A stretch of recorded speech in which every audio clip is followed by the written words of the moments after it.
Hello students. आज हम लेकर के आए हैं कैपेसिटर के आगे के टॉपिक्स क्या हैं उसके बारे में। पिछले क्लास में हमने ज्ञात किया था कि किसी गोलीय चालक की धारिता किस प्रकार ज्ञात की जा सकती है। इस वीडियो में हम लेकर आ रहे हैं कि संधारित्र होता क्या है। पिछले वीडियो के लास्ट में हमने बताया था कि संधारित्र एक युक्ति है जो किसी भी पदार्थ की धारिता को बढ़ा देती है। तो उसी का आज विशिष्ट विवरण यहाँ पर देंगे और साथ साथ संधारित्र किसी पदार्थ की धारिता को कैसे बढ़ाता है इसके बारे में बताएंगे। तो पहले आपको जानना है कैपेसिटर।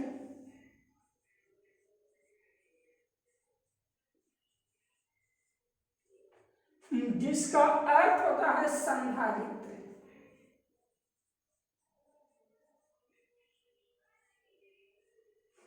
तो सबसे पहले जान लें कि संधारित्र होता क्या है। कल जैसे कि बताए थे कि किसी भी पदार्थ की धारिता, किसी गोले की धारिता उसकी त्रिज्या के समानुपाती होती है। साथ साथ ये भी कह सकते हैं कि एक फैराडे धारिता होने के लिए बहुत बड़े गोले की आवश्यकता होगी। इतना बड़ा कि पृथ्वी से भी बड़े गोले की आवश्यकता हो जाएगी। क्योंकि पृथ्वी पर इतना बड़ा गोला संभव नहीं है, इतने बड़े पदार्थ संभव नहीं है, जिस कारण से कृत्रिम युक्तियों का निर्माण किया गया जो कि किसी भी पदार्थ की धारिता को बढ़ा सकते हैं। तो उन्हीं पदार्थों को नाम दिया गया संधारित्र।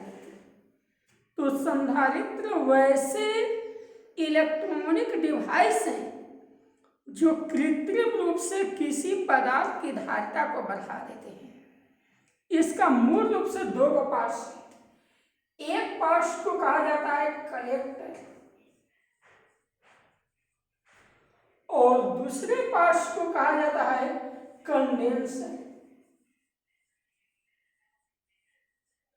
जिसे कलेक्टर को हिंदी में हम संग्राहक कह सकते हैं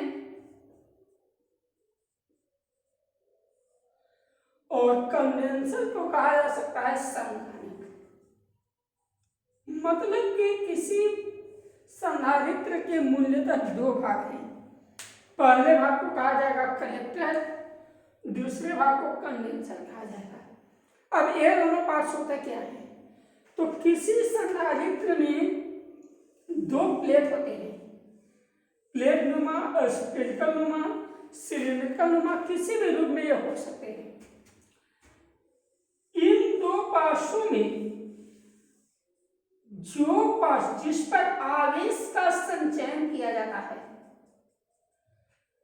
इसे ही कहा जाता है कलेक्टर। और इसके प्रेरण के कारण सेकेंड प्लेट पर आवेश उत्पन्न हो जाता है और जब भी उत्पन्न होगा तो ऑपोजिट साइड होगा। अगर हम पॉजिटिव चार्ज का इस पर संग्रह कर रहे हैं तो स्वाभाविक है कि सेकेंड प्लेट पर निगेटिव चार्ज प्रेरित होगा और इस प्लेट को भूमि से जोड़ दिया जाता है, अर्थिंग कर दिया जाता है और इसी को कहा जाता है कंडेंसर। मतलब कि किसी कैपेसिटर का वह भाग जो डायरेक्ट किसी वस्तु से जिसकी धारिता में बढ़ानी हो उससे जुड़ी होती है उसे कहा जाता है कलेक्टर, तथा जो भाग अर्थिंग होता है मतलब कि भूधृत होता है, भूमि से जुड़ा होता है, उसे कहा जाता है कंडेंसर। यहाँ पर हम देखें कि इंडक्शन के द्वारा एक आवेश से दूसरा आवेश प्रेरित हो रहा है। तो हम लोग सीधे शब्द में कह सकते हैं कि कैपेसिटर जो है वह इंडक्शन के सिद्धांत पर कार्य करता है, मतलब कि प्रेरण के सिद्धांत पर कार्य करता है और इसी सिद्धांत के आधार पर इसका सक्रिय होता है। इसमें दोनों प्लेटों के बीच जो है कुछ मीडियम होता है, निर्वात भी रह सकता है या कोई अलग इलेक्ट्रिक मीडियम भी हम भर सकते हैं। तो ठीक है, तो कैपेसिटर ये देख लिए कि कैपेसिटर के दो पार्ट्स हैं। कैपेसिटर किसी पदार्थ की धारिता को बढ़ाता है और साथ साथ यह जो है एक इलेक्ट्रॉनिक डिवाइस के रूप में कार्य करता है। अब है कि संधारित्र को हम थ्योरेट के रूप में कैसे व्यक्त करेंगे। तो संधारित्र को हम थ्योरेट के रूप में या किसी डायग्राम में व्यक्त करने के लिए उसे दो लाइन के द्वारा निरूपित किया जाता है। यह एक प्रकार का डिवाइस है और इसकी मुख्य जो क्षमता है, इस क्षमता को हम कैपेसिटेंस के द्वारा, कौन संधारित्र कितना कैपेसिटेंस बढ़ा सकता है, इसके द्वारा हम इसको रिप्रेजेंट कर सकते हैं या सूचित कर सकते हैं। कोई भी कैपेसिटर उतना ही सामर्थ्यवान होगा जितनी उसकी कैपेसिटेंस होगी, मतलब कि जितनी उसकी धारिता बढ़ाने की क्षमता होगी।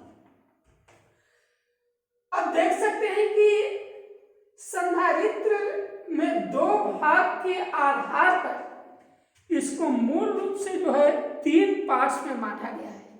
मतलब कि कैपेसिटर तीन प्रकार के होते हैं। कौन कौन होंगे? तो सबसे पहले होगा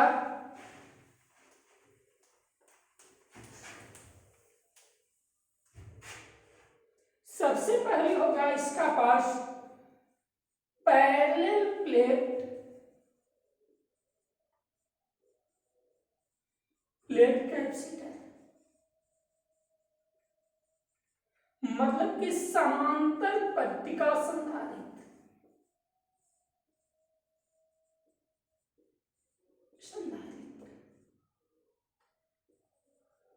ये क्या होगा? तो वैसे कैपेसिटर जिसमें कलेक्टर और कंडेंसर दोनों एक समतल प्लेट हो और दोनों एक दूसरे के अपोजिट साइड में समानांतर हो, उसे ही कहा जाता है पैरेलल प्लेट कैपेसिटर।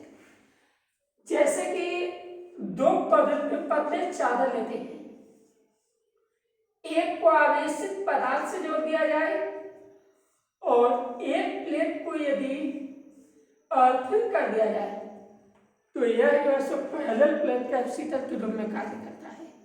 तो पैरेलल प्लेट कैपेसिटर क्या होगा?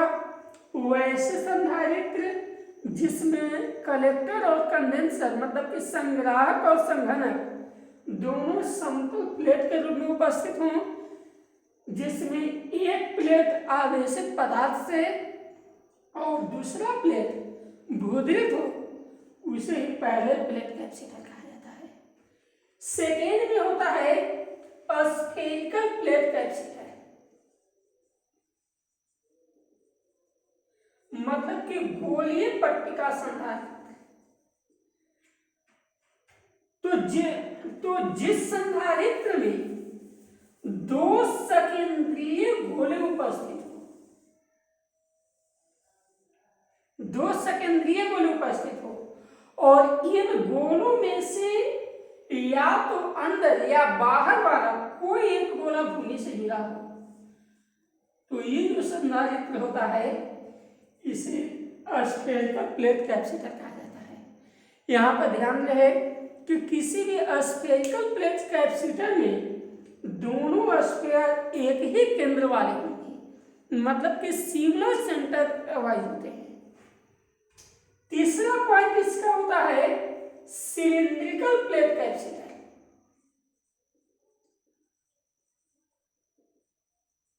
मतलब बेलनाकार पट्टिका संधारित्र।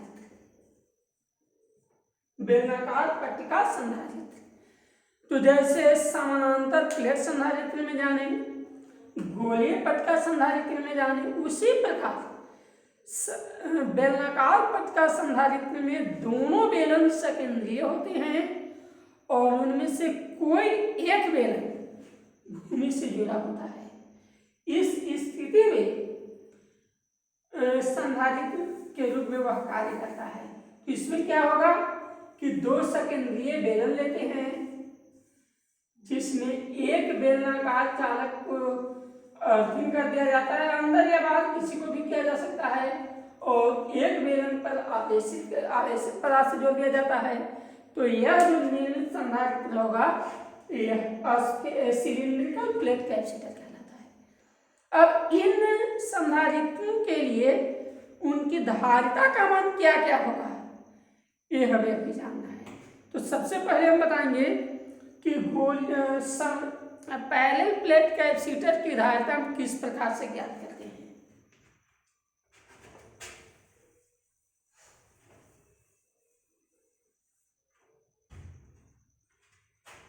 यहां पर एक बनाते हैं, एक पैरेलल प्लेट कैपेसिटर बना लेते हैं।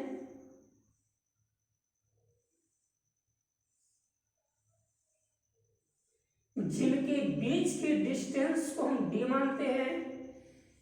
यह कलेक्टर है, इस पर आवेश को क्यू मान लिया जाता है। प्रेरण के द्वारा इस पर निगेटिव चार्ज उत्पन्न होगा। यह कंडेंसर है और यह अर्थिंग से जुड़ा हुआ है। ठीक है, हमारे पास पहले प्लेट कैपेसिटर है जिनमें प्लेटों के बीच की डिस्टेंस की जो दूरी है वो डी है, उपस्थित आवेश क्यू है और कंडेंसर भूमि से जुड़ा हुआ है। ठीक है, अब हम मान लेते हैं कि दोनों प्लेटों का जो एरिया है वो ए है, कैपिटल ए है। एरिया को मान लिया जाता है एरिया इज इक्वल टू, अब इसको हम ये भी मान सकते हैं कि टोटल चार्ज क्यू है, तो इसको हम कह सकते हैं कि इसका जो सरफेस चार्ज डेंसिटी है वो सिग्मा है, ऐसा माना जा सकता है। If surface charge density